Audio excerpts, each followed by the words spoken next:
My dad wrote Oldly, "We're done with you. Any issues go through my attorney." I simply answered, "Understood." That night I pulled my funding from every account they relied on. 48 hours later my mom called in full-blown panic. The message came in early. 7:42 a.m. "We're done with you. Any issues go through my attorney." That's how my father ended 29 years of being my parent. Not a call, not a conversation. A text. And not even a long one. Just 10 words that hit harder than anything I could have imagined. It happened because I told him no. He wanted a brand new Cadillac Escalade. Not a suggestion, not a request. He sent me the link to the exact model he wanted.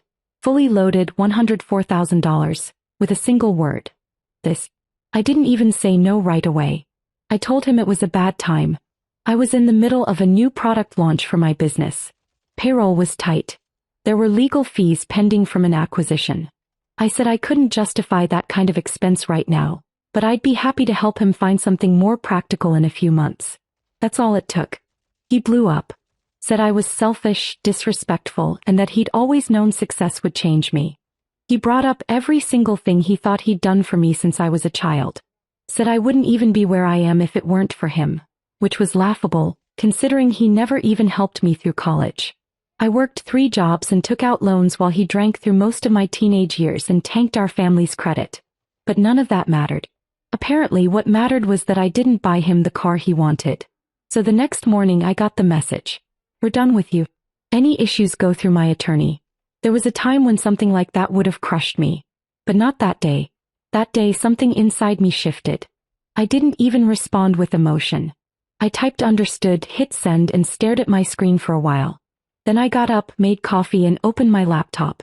I logged into every account that had my name on it, anything they had access to. The joint emergency savings I'd been slowly building for them since the pandemic. The checking account I refilled with a few thousand each month so they never had to worry about groceries or gas. The credit card I opened under my business and gave them a copy of, which they used like it was bottomless. Even the car insurance policy I was paying every 6 months. By noon, everything was pulled, frozen, canceled, or transferred. I didn't do it to be petty. I did it because I finally saw it clearly. He didn't see me as a daughter. He saw me as an ATM. And if that was the game he wanted to play, then I was done too. No heads up. No warning. Just silence. I didn't hear anything that day. Or the next. But by the second morning my mom called. Then again. Then 6 more times in a row. I didn't pick up until the 7th. When I answered, I could hear it before she said a word. The panic. To be continued. The moment I picked up, my mom skipped the greetings. She went straight to the question. "Why are the accounts empty?" I didn't answer right away. I could hear her shuffling papers, maybe standing in front of a computer. Her voice had that edge it always got when she was trying to sound calm but already spiraling. She asked again, this time louder. I told her the truth. Because Dad made it very clear I'm no longer family. There was silence. Not even breathing. Then she asked what that had to do with her. I reminded her she'd stood right next to him when he said I was nothing but a disappointment. A spoiled brat who thought money made her better than the people who raised her. She didn't stop him. Didn't push back. He just sat there nodding. She tried to claim she didn't mean it. Said it was the heat of the moment, that I was being sensitive. I wasn't. I had heard every word. And I had remembered every sacrifice. When I started my business 4 years ago, I ran it out of a basement with no windows and a single space heater. I maxed out 2 credit cards, sold my car, and lived off canned soup for months. Not once did my parents ask how things were going. Not once did they offer help. But once the money started coming in, once the press releases started making rounds and they saw I was actually doing well, that's when they suddenly became supportive. That's when the calls started coming, not to check in but to ask for things. First it was small stuff. An overdue cable bill. Some help fixing the HVAC. Then a car repair. A loan that was never repaid. Eventually it became expected. Routine. I didn't mind at first. They were my parents. I thought this is what success was for, lifting up the people who raised you. But somewhere along the way it stopped being gratitude and started being entitlement. And I didn't notice. Or maybe I just didn't want to. Now here we were. I asked her how long they'd been depending on those accounts. She hesitated. Then admitted. They'd been using the savings account to cover credit card payments for the last few months. They'd stopped paying the mortgage out of their own checking account because mine was easier. Apparently, they hadn't made a full mortgage payment on their own in nearly a year. Then came the truth. They were 3 months behind. Utilities were weeks from being shut off. The credit card I'd canceled? My dad had taken out a payday loan in August and hadn't told her. And now, without access to the money I'd been putting in, they were about to lose the house. He didn't yell. She begged. Said my father hadn't meant what he said. That he was just angry, that it was pride and stress and frustration. He said he was sorry. That he realized he'd gone too far. But I didn't believe it. Because the moment he lost access to my money, he didn't call. Didn't text. He sent her to do it for him. I told her I wasn't coming to fix it this time. I said it flat. Come. She asked me what she was supposed to do. I said I didn't know. She started crying. Said this was going to ruin them. That he'd been talking about bankruptcy. That they were too old to start over. And then she asked the one thing I hoped she wouldn't. Eva, please, just help us this once. Don't let this be how our family falls apart. But it already had. I didn't say anything right away. She kept talking, hoping silence meant I was considering it. She said they'd pay me back. That they just needed a little time. That I didn't understand how hard things had gotten lately. She told me my dad was ashamed and that's why he hadn't reached out himself. Said he was embarrassed. I let her talk. And while she did, I pulled up their mortgage company's website. I still had the login saved. I hadn't touched it since I automated the monthly payments from the joint account. Sure enough, she was telling the truth. 3 months behind. That was over $7 grand. And the savings I'd built for them? Gone. Completely drained. I had dropped 25 grand into that account over the past year. Enough to cushion them for a long time.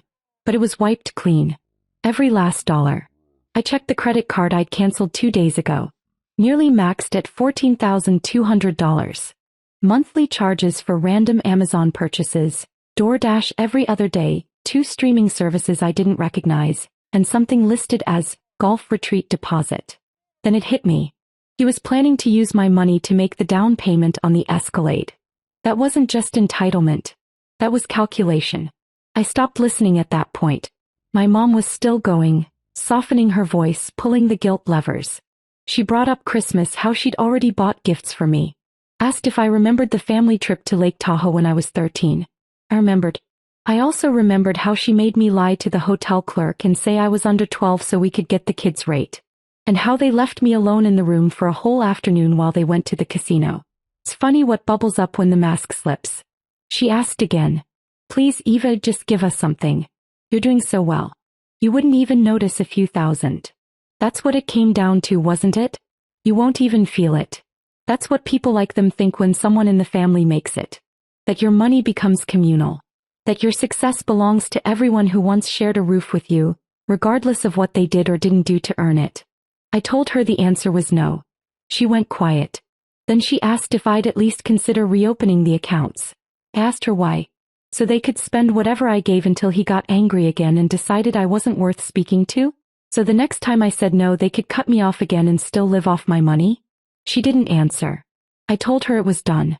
That I'd seen enough. She said she'd call me tomorrow. That maybe I'd feel differently once I cooled off. But I knew I wouldn't. Because in that moment I didn't feel angry. I felt free. She didn't call the next day. Not in the morning. Not in the evening. The silence was loud, but it wasn't unfamiliar. It was the same silence I'd gotten in college when I couldn't send money home. The same silence when I missed a family birthday because I was working 80-hour weeks trying to get my startup off the ground. The same silence that always came when I wasn't being useful to them. When I didn't serve a purpose, I simply didn't exist. That night I got an email. From my father. Not an apology. Not a real one. It was one of those half-hearted, I said what I said but let's move on kind of notes. 3 paragraphs. All business. He claimed he didn't intend for things to escalate, but also made sure to mention how disappointing it was that I'd reacted by pulling support so abruptly. He referred to the support, my money, like it was some technical glitch that needed fixing. He said it put them in a very difficult position and hoped I could find it in my heart to restore the accounts. There was no mention of the car. No mention of the message he sent. No acknowledgement that he cut me off first. He ended the email by reminding me that family is forever. like he hadn't threatened to lawyer up and treat me like a stranger 4 days ago. I didn't respond. Instead, I went into my business dashboard, checked the trust account I'd been building for future investments, and deleted the earmark labeled Mom and Dad's house. That was supposed to be the long-term gift. Quietly paying off their mortgage one day, making sure they never had to worry again. I'd even spoken to a financial advisor about it. Gone. I also called my accountant and instructed her to remove any future family stipends from my year-end planning. I had always built in a few thousand each quarter for whatever came up with my parents. I told her to clear it. Done. They weren't struggling because I abandoned them. They were struggling because they built their foundation on someone else's success and thought it would never run dry. 2 more days passed. Then came the voicemail. My mom again. Her voice lower, quieter now. No guilt. No negotiation. Just desperation. They were officially 4 months behind on the mortgage. The lender had called that morning. Final warning. 30 days to make a payment or the foreclosure process would begin. She said my dad wasn't speaking to anyone. He'd been staying in the garage most nights on his laptop, trying to figure something out. She didn't ask me for money directly this time. She just said she didn't know how it had come to this. But I did. Came to this the moment they saw me as a resource, not a daughter. The moment they stopped seeing Eva and started seeing dollar signs. It was a week after the voicemail when I got the call. This time it was him. My phone lit up with his name, still saved as Dad, and for the first time in my life I didn't feel anything when I saw it. No instinct to answer. No curiosity. Just a quiet realization that I was in control of something I had never been in control of before. Access. I let it ring.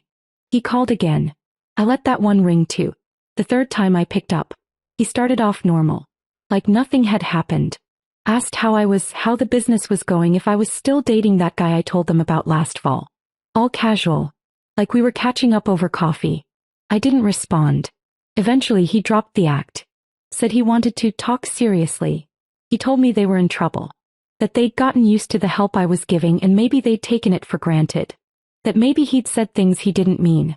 I asked him to repeat the last message he sent me. He went quiet. Then said it wasn't meant literally. That he was frustrated. That I'd hurt his pride by denying him something so simple when I had more than enough. Then he actually said it. You could have just bought the damn car, Eva. It's not like you'd miss the money. That was the moment I knew we were done for good. I told him I had missed the money. Every single month I missed it. I just never said anything. Never made them feel guilty. Never asked for anything in return. I told him I missed the years I couldn't afford health insurance because I was paying their medical bills. I missed investing in my business earlier because I was too busy keeping them afloat. I missed vacations, I missed sleep, I missed peace. All so they wouldn't have to worry. And the one time I said no. The one time he sent me a legal threat and ghosted me like I was some contractor who didn't deliver.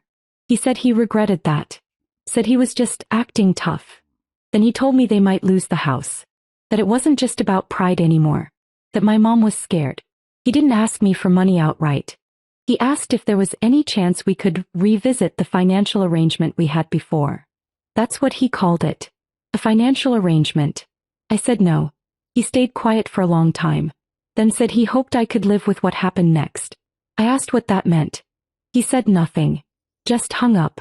That night I got an email from their mortgage lender. I was still listed as an emergency contact. The email subject line was, "Final notice before foreclosure." I didn't sleep that night. Not because I was second-guessing myself. I wasn't. I knew exactly what I was doing. But reading that email, seeing "final notice before foreclosure" in writing, made it all feel final in a way I hadn't prepared for. I stared at it for an hour. Hovered over the link to make a payment more than once. I knew I could fix it in 5 minutes. 1 wire transfer and the house would be safe. They'd be fine. And they'd never learn a thing. Because that was the real cost. Not the money. The pattern. Every time I saved them, I trained them to fall harder the next time. They knew I'd catch them. And this time they fell on purpose. So I didn't click the link. I archived the email. 2 days passed. No calls. No voicemails. Nothing. On the 3rd day, I got a group message from a cousin I hadn't spoken to in years. "Hey, just checking in, your mom posted something weird. Are they okay?" I opened Facebook. I hadn't looked at their profiles in months. There was a long vague post from my mother. Something about betrayal. About how some people forget where they came from and turn their backs on those who sacrificed everything for them. There were no names, but it didn't have to be spelled out. The comments were exactly what you'd expect. People from their church group offering prayers. Distant relatives chiming in with things like, "So sorry you're dealing with this. You guys don't deserve it." One person even said, "She'll come to her senses when she realizes money isn't everything." I didn't respond. That same night I got another call. Not from them, from their bank. A fraud alert. Someone had tried to access the joint savings account I'd closed a week ago. I called to confirm the account was frozen. It was. The banker asked if I wanted to reopen it. I said no. The next morning I got a final text from my dad. One line. "You made your point. Hope it was worth the fallout." I didn't reply. Because it was worth it. I didn't just protect my money. I protected my boundaries. The truth is I never stopped loving them. But love without respect isn't love. It's obligation. They gambled everything. Their house, their dignity, their relationship with me, on the assumption that I'd always choose them over myself. And for the first time I didn't. The house went into pre-foreclosure 2 weeks later. I didn't intervene. A month after that, their car, not the Escalade, their actual car, was repossessed. They moved into a small rental outside the city. I haven't heard from them since. Sometimes I still check the accounts. Not because I plan to send anything. Just to remind myself they're empty, and that I'm not. Not of money. Of peace. I built something for myself. And I finally stopped letting guilt hand it over to people who treated it like a given. That chapter's closed. And I'm not reopening it.